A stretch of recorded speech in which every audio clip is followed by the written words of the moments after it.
Mga swerte hindi inaasahan, maraming pera at mga magagandang oportunidad na darating po sa buhay po ninyo. Yung ba tipo na makakaisip ka ng mga pamamaraan kung paano ka magiging matagumpay at ikaw ay hindi sasablay sa mga naiisip po ninyo. Mainam po ay subukan nyo po ito.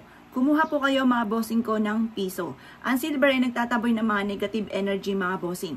At pagkatapos ay isulat nyo po sa piso.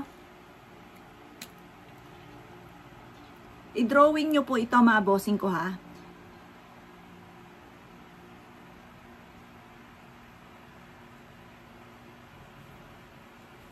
Ito po ang money sign. Para lagi kang mapera. Yan po ang money sign mga bossing. Para lagi kang mapera. At pagkatapos mga bossing ko sa pinakalikod nito, ay isusulat nyo ay 38. 38.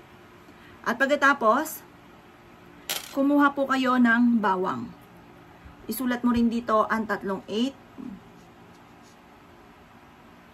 Sa pinakalikod dito, isusulat mo yung money sign. Tandaan nyo ang money sign mga bossing. Money sign. At pagkatapos, kumuha po kayo ng dahon ng laurel. At isusulat nyo sa dahon ng laurel, ang matagal mo nang pinapangarap.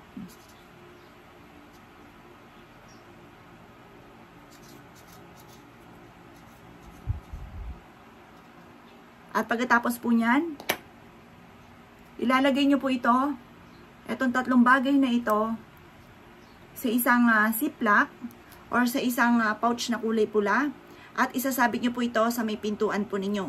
Ang dulot po nito ay napakaswerte. Kapag po ito ginagawa ninyo, paulit-ulitin nyo sa inyo pong isipan or ibulong po ninyo ang lahat ng inyong mga hangarin. Sabihin nyo po sa pamamagitan nito ay magtutuloy-tuloy na ang pasok ng swerte at kailanman na hindi ka na mamumblema tungkol sa usapin ng pera. Siksik-liglig at umaapaw at laging napakaraming blessing ang darating po sa inyo. Yayaman na kayo't magiging matagumpay, makakamit lahat ang mga pinapangarap. At ismooth nyo makakamtan ang lahat ng inyong mga ninanais. Ganun lamang po mga bossing.